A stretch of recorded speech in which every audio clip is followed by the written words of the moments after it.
একটা বিষয় চলে আসে যে বাংলাদেশের লাইট ইঞ্জিনিয়ারিং খাতে যে ধরনের কর্মসংস্থান রয়েছে সেখানে আমাদের তরুণ মেধাবী যারা তারা কেন আকৃষ্ট হচ্ছে না?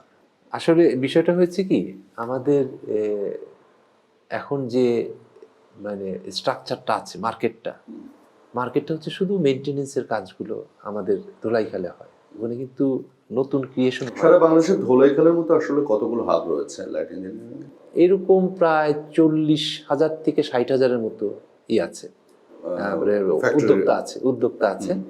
তার মধ্যে বড় বড় হাবগুলো হচ্ছে, একটা হচ্ছে ঢাকায়, বগুড়ায়, যশোরে, আর আর আর নারায়ণগঞ্জে বোধহয় একটা আছে, পাবনায় আছে, যেগুলো উল্লেখ করা সারা হয়েছে। দেশে ছড়িয়ে ছিটে আছে বেশ কিছু, প্রায় 40,000-এর উপরে উদ্যোক্তা রয়েছে।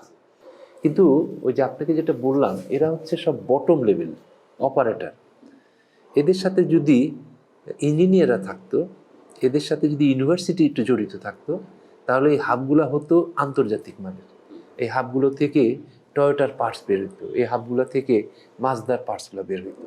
কিন্তু এই হাবগুলো থেকে বের হচ্ছে শুধুমাত্র খুব লো টেকনোলজির কিছু, হয়তো আমাদের আপনার এগ্রি মেশিনারি, আর হচ্ছে ম্যাক্সিমাম হচ্ছে আপনার মেনটেনেন্স, ওই যে গাড়ি মেরামত করা, তারপরে ফ্রিজ মেরামত করা, মেশিন মেরামত করা, এগুলা।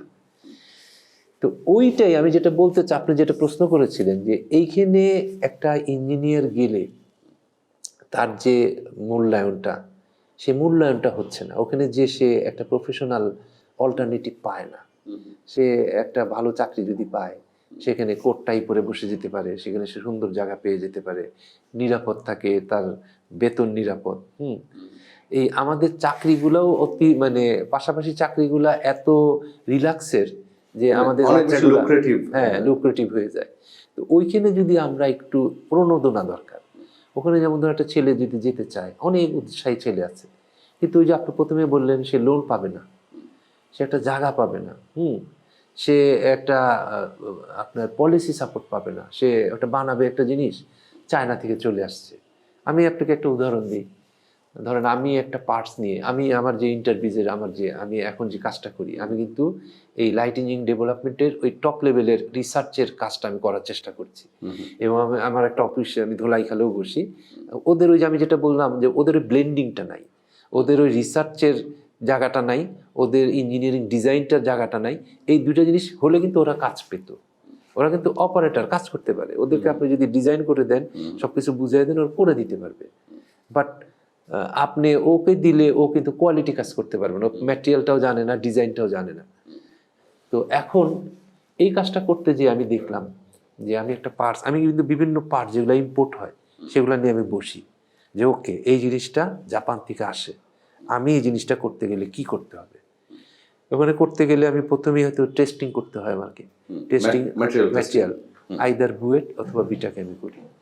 ওখানে ম্যাটেরিয়াল নিয়ে তারপর টেস্টিং করার পরে কিছু রিসার্চের কাজ আছে, যে আচ্ছা এখানে কার্বন এত পার্সেন্ট, ম্যাঙ্গানিজ এত পার্সেন্ট, এই জিনিসগুলো আমাদের প্রেক্ষাপটে ম্যাটেরিয়াল তো নাই, আমি এটার অল্টারনেটিভ কি হইতে পারে, একটু পড়াশোনার ব্যাপার আছে। এগুলো নিয়ে আমার কিন্তু বুয়েট আমাকে হেল্প করে, বুয়েটের যারা প্রফেসর আছেন, যারা এগুলো নিয়ে টিচিং করেন, তাদের সাথে আমি ডিসকাস করি। তারা কিন্তু প্র্যাকটিক্যালটা জানে না, কিন্তু ওইটা জানে। তো ওনাদের সাথে আলাপ করি যে ওকে ম্যাঙ্গানিজ এত আছে, আছে আমাদের, এটাকে যদি আমি একটু মডিফাই করি আমার ফাংশনালি নো প্রবলেম। এই সিদ্ধান্তগুলো আসে, এই রিসার্চের একটা কাজ হয়। হওয়ার পর তারপরে কিন্তু এটা আবার ডিজাইন করতে হয়, যেটা আমি সলিড ওয়ার্কসে কি বিভিন্ন সফটওয়্যার আছে, সফটওয়্যারে ডিজাইন করে আমাকে দেখতে হয় এটা কোন অ্যাঙ্গেলে চলবে, এবং এটাকে অ্যানিমেশন করে দেখতে হয়। এগুলোর জন্য আবার কিছু ইঞ্জিনিয়ার আমার সাথে জড়িত আছে, যারা বিএসসি ইঞ্জিনিয়ার কিংবা বিভিন্ন জায়গায় কাজ করেছে। এই কাজটা করার পরে আমি কিন্তু ধোলাইখালকে বলি, আমার একজনকে বলি, আচ্ছা তুমি এখন এটা আমাকে কেটে দাও, এটা এইভাবে কাটো, যে অপারেটর, হ্যাঁ অপারেটর, তুমি এইভাবে কেটে দাও। তখন কিন্তু ওরা কাজটা পায়। তো এই কাজগুলো আমি করার সময়, এটা যদি আমি একটা প্রোডাক্ট নিয়ে আমি দেখলাম কৃষির যে আপনার আছে, যে আমাদের যে ট্রাক্টর আছে, ওটার একটা ব্লেড আছে, কার্ভ ব্লেড বলে। ওই কার্ভ ব্লেডটা আমি অ্যানালাইসিস করে দেখলাম, যে আমি রিসার্চ করে দেখলাম যে আমার কস্টিং করে 170 থেকে 80 টাকা এটার প্রাইস পড়ে আমার। এটা কিন্তু লক্ষ লক্ষ পিস বিদেশ থেকে আসে। আমি এটা করতে পারলে কিন্তু আমার এই লাইট ইঞ্জিনিয়ারিংটা বিরাট কাজ পাবে, অনেক ওয়ার্কশপ কাজ পাবে, আমার ফরেন কারেন্সিও সেভ হবে। কিন্তু ওইটার ইম্পোর্ট প্রাইস আমি দেখলাম ইন্ডিয়া থেকে আসে 155 টাকায়। আচ্ছা, আচ্ছা, এটার কারণটা কি? এই কারণটা আবার একটা অ্যানালাইসিস করলাম। আমি যে ম্যাটেরিয়ালটা ব্যবহার করব, যে র ম্যাটেরিয়ালটা ম্যাঙ্গানিজ, কার্বন, এগুলো বিদেশ থেকেই আসে, চায়নার ইন্ডিয়া থেকেই আসে। সেগুলা যখন আনতে যায় সেটার ট্যাক্স হাই, 30 থেকে 40%। আর ও যে ওই ইটা নিয়ে আসলো, কৃষি ওই যে রেডি প্রোডাক্টটা নিয়ে আসলো, ওটার বোধহয় সম্ভবত নাই। আচ্ছা, কৃষি যন্ত্রপাতি হিসেবে tax free। ট্যাক্স ফ্রি এরকম একটা আওতার মধ্যে সে পড়ে গেছে। কিন্তু আমি কিন্তু করতে গেলে আমাকে ম্যাটেরিয়ালটা আনতে হবে। এই যে সামঞ্জস্যতাটা নাই, এইটা একটা বিষয়। সেক্ষেত্রে লাইট ইঞ্জিনিয়ারিং সেক্টরের জন্য এই যে আমার আসলে ই ফ্যাক্টরিটা নাই, আপনার র ম্যাটেরিয়াল ফ্যাক্টরি নাই, এটা একটা বড় বাধা কিনা, এবং এটা আসলে সরকারের নীতি নির্ধারকদের এই বিষয়টা নিয়ে ভাবা উচিত কিনা যে নতুন করে আমাদের ফ্যাক্টরিটা ওপেন করে। হ্যাঁ, তো এখানে একটা বিষয় যে সরকারের, যে আপনি যেটা বললেন, যে আমি প্রথমে যদি একটা অ্যানালাইসিস করি, এই ফ্যাক্টরিতে অনেক কস্টের একটা ফ্যাক্টরি, এই ফ্যাক্টরি করতে গেলে ইনিশিয়াল ইনভেস্টমেন্ট অনেক বেশি। তো আমাদের যারা এগুলো নিয়ে প্রজেক্ট নিয়ে অ্যানালাইসিস করে, তারা হয়তো দেখতে পারবে যে প্রথমে এই ফ্যাক্টরির যে ইনভেস্টমেন্ট আছে, আমাদের এই মুহূর্তে কিন্তু আমাদের সেরকম কাজ নাই, কাজ নাই, সেক্টর অতটা বুমিং হয়নি, বুমিং হয় না। সেটা কিন্তু আবার অন্য একটা ব্যাপার, যে মুরগি আগে না ডিম আগে, সেরকম একটা ব্যাপার। যদি থাকতো তাহলে কিন্তু কাজ থাকতো। এখন ওই ফ্যাক্টরিটা হলে হয়তো গ্রো করবে। কিন্তু আপনি দেখেন যে বাংলাদেশের ইলেকট্রনিক সেক্টর কিন্তু এরই মধ্যে একটা ভালো জায়গা দখল করেছে। আমি যদি ওয়ালটনের কথা বলি, আমি যদি অন্যান্য যে ইগুলো আছে তাদের কথা বলি, তারা একটা ভালো জায়গা দখল করেছে। তো সেটা ব্যাকয়ার্ড লিঙ্কেজ হিসেবে লাইট ইঞ্জিনিয়ারিং সেক্টর অত্যাধুনিক মানে যন্ত্রাংশ তৈরি করার সুযোগ ছিল কিনা? না, আপনি ওই যে ওয়ালটনের যে উদাহরণ দিলেন, ওয়ালটনের আমি কিছু বিষয় জানি, বুঝছেন। ওয়ালটনের যেমন ধরেন ওরা কম্প্রেসার বানায়, এখন কম্প্রেসার যদি ইম্পোর্ট করতো, ও বানাইতে যে টাকা লাগে, ইম্পোর্ট করলে কম পয়সা লাগে। আচ্ছা, কিন্তু সে কেন লস খেয়ে এখনো করছে? লস মানে কি, তার প্রোডাক্টের দাম বেড়ে যাচ্ছে। এখন সে ওই যে মুরগি আগে না ডিম আগে, বিষয়টা এরকম। সে এখন এটা বানাচ্ছে, এটা কিন্তু সে ফোরকাস্ট করেছে আগামী 2-3 বছর পরে মার্কেট প্রাইস বিশ্ব বাজারে যেরকম হবে, তখন সে এটা ফিজিবল হয়ে যাবে। এই যে সে প্রোগ্রেসিভ একটা সিদ্ধান্ত নিয়েছে, প্রাইভেট সেক্টর দেখে তাকে সে নিতে পেরেছে। গভর্নমেন্ট সেক্টর আবার এগুলো নিতে পারে না, তারা আগেই দেখে হিসাব কিতাব করে, লস হইলে আর তারা যাবেই না, কারণ যে এটা হিসাব করবে সে আবার একটা লায়াবল হয়ে যাবে।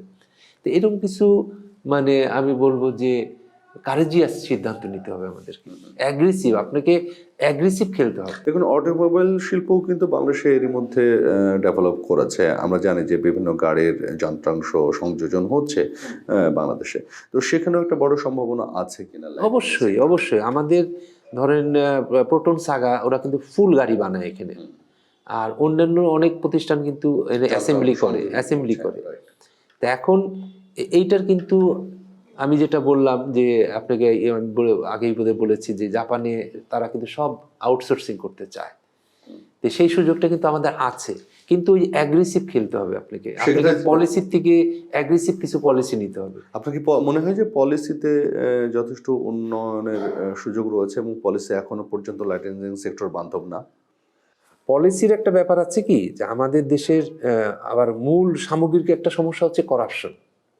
পলিসির একটা ব্যাপার আছে যে পলিসি যারা মেক করে তারা, আপনি ধরেন আমি লাইট ইঞ্জিনিয়ারিং উপরে একটা রিবেট দিয়ে দিলাম, ওইটাকে পুঁজি করে হয়তো কেউ করাপশন করে অন্য প্রোডাক্ট নিয়ে আসলো, এরকম সুযোগ হয়। এরকম কারণে অনেক সময় সরকার খুব কনজারভেটিভ হয়, যে আমি দিব হয়তো কৃষি যে ব্লেড বানানোর জন্য আমি ম্যাটেরিয়ালের সুযোগ দিব, এই কৃষির ব্লেড বলে সে অন্য একটা ব্লেড আইনা বেশি দামে বেচে দিবে। তো এই যে এই ফাঁক ফোকরগুলো রাখতে যেয়ে সরকার অনেক সময় খুব কনজারভেটিভ হয়ে যায়। তো এটা একটা নির্ভর করে, করাপশন যদি কমে যায় দেশে, তখন এগুলোও কমে যাবে। তো তখন কিন্তু ওই পলিসি মেকাররা একটু অ্যাগ্রেসিভ হইতে পারবে। তো এগুলো একটার সাথে আর একটা লিঙ্কেজ আছে।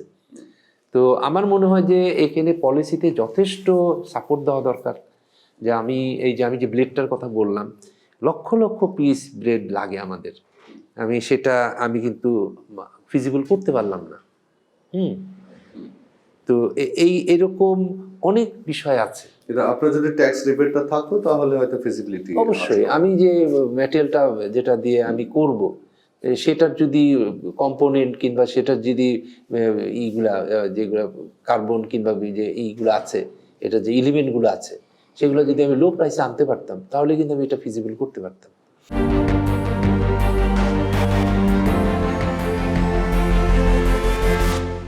এই সেক্টরে দীর্ঘদিন ধরে একটা কথা বলা হচ্ছে যে ইনকিউবেশনটা খুব জরুরি, সেইটা আসলে কি অবস্থায় আছে হ্যাঁ, এখন? আমি এটা আমার উদাহরণ দিয়ে আমি বলছি যে আমি যে ধোলাইখালে যে কাজটা করছি এখন, এই যে আমি একটা প্রোডাক্ট মানে ডেভেলপ করার চেষ্টা করছি বুয়েট বিটাকে কানেকশন করে, এইরকম উদ্যোক্তা দরকার।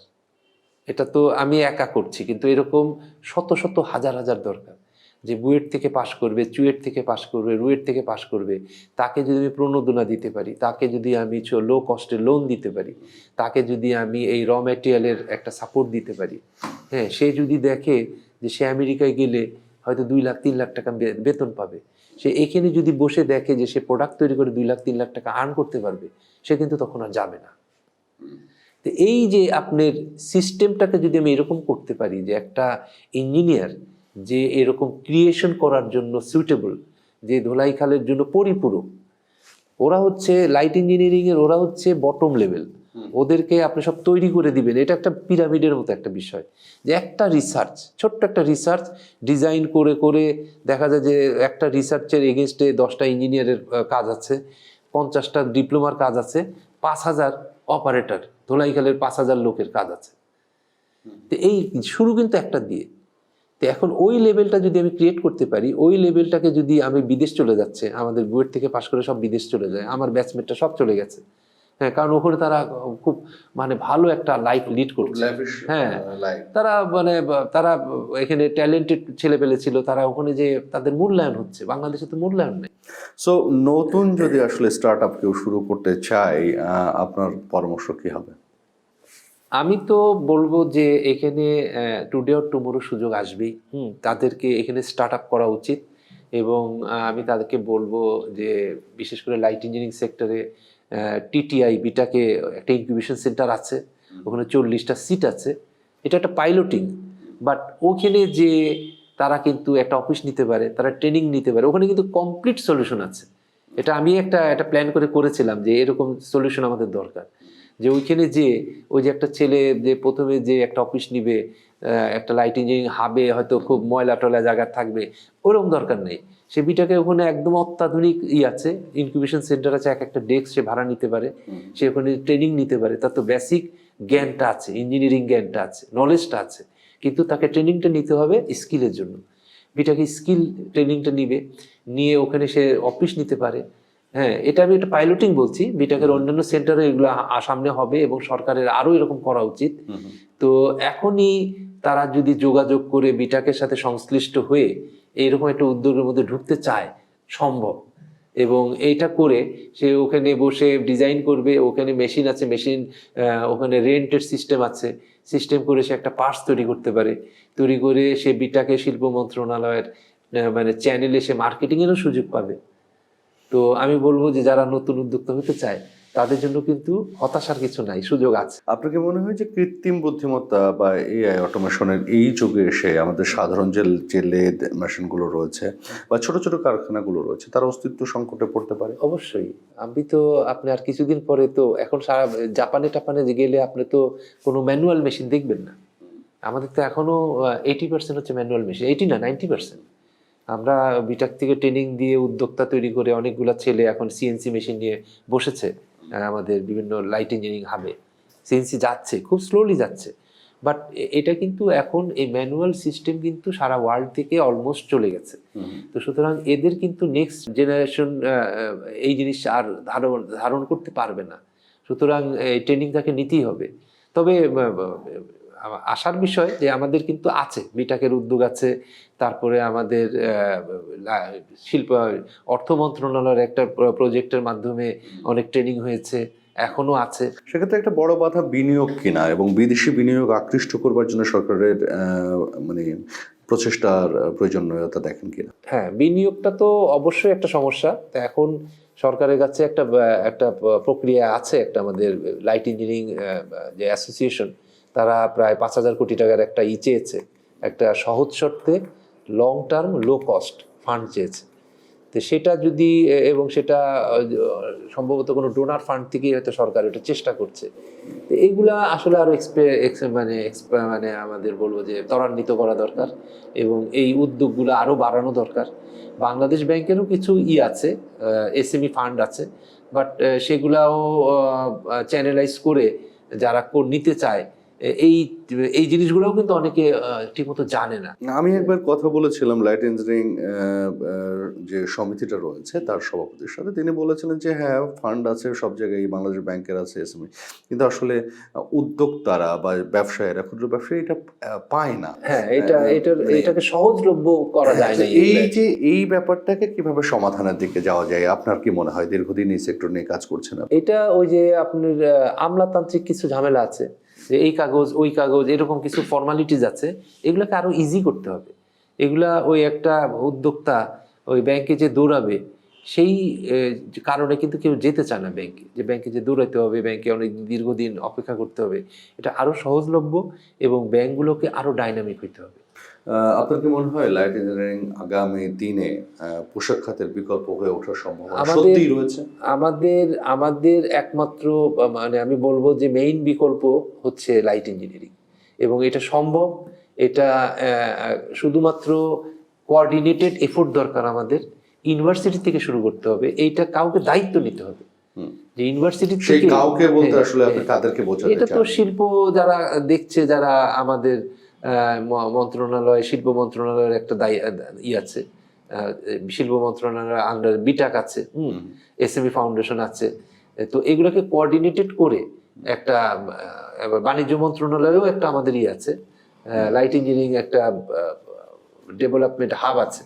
তো এইগুলাকে আমাদের আসলে কোঅর্ডিনেট করে, কিন্তু আমার মনে হয় একেবারে কাউকে দায়িত্ব নিতে হবে, এটা শিল্প মন্ত্রণালয় নিতে হবে। মানে আগামীর লক্ষ্যমাত্রা, বিশেষ করে 5 বা 10 বছরের জন্য যদি লক্ষ্যমাত্রা নির্ধারণের কথা বলি আমরা, সেক্ষেত্রে কি লক্ষ্যমাত্রা হওয়া উচিত এই সেক্টরের? এখন ধরেন সারা বিশ্বে একটা সুযোগ হয়েছে, সেটা হচ্ছে যে বিশেষ করে আপনার অটোমোবাইল যে সেক্টরটা আছে, এই অটোমোবাইলের পার্টসগুলো এখন কিন্তু চায়না করে, এখন ভিয়েতনামও কিছু করে, থাইল্যান্ড করে। এইটা কিন্তু আমাদের এখানে আসার সুযোগ আছে। সেই সুযোগটাকে অ্যাভেল করতে গেলে আমার প্রপার ট্রেনিং দরকার, আমার পলিসি দরকার, আর হচ্ছে আমার প্রণোদনা, বিভিন্ন সাইডে প্রণোদনা দিয়ে নতুন উদ্যোক্তাকে এখানে ইনক্লুড করা দরকার, ইঞ্জিনিয়ারদেরকে। তো এই কাজগুলো করলে আমরা কিন্তু এই গ্লোবাল যে সুযোগটা আছে, এবং এখানে আমাদের অ্যাডভান্টেজটা হচ্ছে যে আমাদের ইয়াং চাংটা হচ্ছে বড়। আমাদের দেশে ইয়াং এর যে পরিসংখ্যানটা, এটা আমরা এখন সেই ডিভিডেন্ডটা আমাদের আছে। সুতরাং এটা আমরাই নিতে পারি, এটা জাপান কিংবা আমেরিকা কিংবা আপনার কানাডা এরা নিতে পারবে না, কারণ তাদের এই সুযোগটা নাই, তাদের ম্যান পাওয়ারই নাই তাদের। কিন্তু সেই ক্ষেত্রে মানে সার্বিকভাবে আপনি বারবারই বলেছেন যে কম্বাইন্ড একটা প্রচেষ্টা দরকার, সবাইকে মিলে একটা জায়গায় আসা দরকার। সেই জায়গা থেকে আসলে যারা এই ইন্ডাস্ট্রিতে ব্যবসায়ী আছেন, ক্ষুদ্র ব্যবসায়ী বলি আর মাঝারি ব্যবসায়ী বলি, তারা আসলে কি ধরনের ভূমিকা রাখতে পারে? তাদের সাথেও আপনি দীর্ঘদিন কাজ। হ্যাঁ, আমি আসলে বিসিএর সাথে জড়িত আছি, বাংলাদেশ চেম্বার অফ ইন্ডাস্ট্রিজ। তো আমি ওনাদেরকে সাধুবাদ জানাই, ওনারা আমাকেই খুঁজে বের করেছে যে এরকম বিষয়টা জানার তাদের কিছু ধারণা হয়েছে, তারা কিছু বুঝতে পেরেছে, এর জন্য সম্ভবত তারা আমাকে খুঁজে পেয়েছে। তো সেখানেও কিন্তু তারাও একটা উদ্যোগ নিচ্ছে। আমাদের ওখানেও একটা কমিটি, এরকম লাইটিং ডেভেলপমেন্ট কমিটির মতো হয়েছে, সাব কমিটিতে আমিও আছি। তো তারাও কিন্তু এগিয়ে আসছে, কারণ তারাই হচ্ছে এটার মূল মানে উদ্যোক্তা, মানে মূল যেটা কাজ করে তারা। তো সেটাও কিন্তু একটা, আমি বলবো যে একটা ভালো সংবাদ যে ওনারাও এগিয়ে আসছে। বাট এটাকে ওই আমি যেটা বললাম, আমাদের আগামী 5-7 বছরের একটা প্ল্যান নিয়ে এটাকে এগিয়ে নেওয়া। তো আমি আশা করবো যে আমাদের যে বর্তমান সরকার এখন ক্ষমতায় আসছেন, তাদের এরকম একটা ভিশনারি জিনিস আছে। তো সেটা নিয়ে আমি হোপফুল যে তারা যদি এটা নিয়ে মানে সরকারের টার্গেট, হ্যাঁ সরকারের সদিচ্ছা আছে, আবার উদ্যোক্তাও তৈরি হচ্ছে এবং ব্যবসায়ীরাও মানে চিন্তা করছেন। সেক্ষেত্রে আপনার কি কোনো আপনার মনে হয় যে এই সমন্বয়হীনতার একটা জায়গা সম্ভবত হ্যাঁ, আছে, হ্যাঁ। সেইটা দূর করার সহজ কোনো রাস্তা আপনি কি সাজেস্ট করবেন? আমি বর্তমান প্রেক্ষাপটে বলবো যে নতুন গভর্নমেন্ট যারা আসছেন তারা বিভিন্ন ভিশন নিয়ে আসছেন, তারা প্রত্যেকটা সেক্টরে তারা একটা করে মাস্টার প্ল্যান আছে আমার জানা মতে। তো তারা যদি এই জিনিসটাকে যখন পলিটিক্যালি এই জিনিসটাকে সিদ্ধান্ত না হয়, তখন কিন্তু অর্গানগুলো কাজ করে, মিনিস্ট্রিও কাজ করে, প্রত্যেকটা প্রতিষ্ঠানও কাজ করে। তা আমি এই হোপ নিয়ে থাকবো যে তারা যে বর্তমান সরকারের যে পলিসি, যে স্বপ্ন, সেই স্বপ্নের মধ্যে আমার ধারণা নিশ্চয়ই এটা আছে। এটাকে তারা যদি ওই মাইলস্টোন করে এটাকে বাস্তবায়ন করতে চায় তাহলেই সম্ভব। মানে কারণ আমাদের দেশে এই বাস্তবায়নটা কিন্তু আমরা পারি না, আমাদের দেশের সমস্যা এটা, আমাদের কালচারের সমস্যা। আমাদের পলিসি আছে কিন্তু বাস্তবায়ন হ্যাঁ, বাস্তবায়ন হয় না, খুব আমাদের কম। আইন আছে কিন্তু কার্যকর হয় না, বুঝছেন? আমি শেষ প্রশ্ন করতে চাই, আমরা গ্রিন টেলিভিশন, সো সেই জায়গা থেকে পরিবেশ বান্ধব বা গ্রিন ইঞ্জিনিয়ারিং ধারণাটি আমাদের এই যে ছোট ছোট কারখানাগুলো বা ছোট ছোট উদ্যোক্তা যারা এই সেক্টর আছে তাদের মধ্যে কিভাবে ছড়িয়ে দেওয়া যায় বলে আপনি মনে করেন? এটা খুব ভালো প্রশ্ন করেছেন, কারণ সারা বিশ্বে এখন কিন্তু গ্রিন নিয়ে কথা হচ্ছে। তো এইখানে যে আমাদের পরিবেশগত অনেকগুলা সমস্যা আছে, যে ওইখানে প্রথম হচ্ছে যে আমাদের ওখানে যে বর্জ্যটা হচ্ছে, সে বর্জ্যটা আমরা কি করি? সেই বর্জ্যটাকে আমরা যদি ঠিক মতো রিসাইকেল করতে পারি, ওয়েস্ট ম্যানেজমেন্ট করতে পারি, তাহলে কিন্তু সেটাও একটা অ্যাসেট হয়ে যায়, লায়াবিলিটি থেকে অ্যাসেট হয়ে যায়। এটা কিন্তু আমরা অনেক সময় মনে করি যে এটা আমাদের বোধহয় একটা এক্সট্রা খরচ। এই জিনিসটা আমি সবাইকে বলতে চাই, একটা সম্ভাবনাও কিন্তু রয়েছে, বৃহৎ সম্ভাবনা হ্যাঁ, রয়েছে। আমি এটা সবাইকে বলতে চাই যে ওয়েস্ট কিন্তু বর্তমানে লায়াবিলিটি, কিন্তু ওটাকে যদি আপনি প্ল্যান করেন ওইটা আপনার অ্যাসেট হয়ে যেতে পারে। ওইটা আপনার টাকা খরচ হচ্ছে এখন করতে, আপনি টাকাও রিটার্ন পেতে পারেন। তো সুতরাং এই লাইট ইঞ্জিনিয়ারিং এর জন্য যেসব কাজ হয়, এখানে লোহা নিয়ে কাজ হয়, বিভিন্ন কেমিক্যাল নিয়ে কাজ হয়, বিভিন্ন ধরেন মোবিল তেল নিয়ে কাজ হয়। তো এইগুলাকে যদি আমরা ঠিক প্রপারলি ম্যানেজ করতে পারি, তাহলে কিন্তু ওই ওয়েস্টেজটাও কমে যায় এবং সেটাকে আমরা রিইউজ করতে পারি এবং সেটাকে আমরা রিসাইকেলও করতে পারি। অসংখ্য ধন্যবাদ ডক্টর সৈয়দ এহসানুল করিম, অনেকটা সময় আপনি আমাদেরকে দিয়েছেন। গ্রিন টিভির পক্ষ থেকে আন্তরিক অভিনন্দন থ্যাংক জানাচ্ছি। ইউ।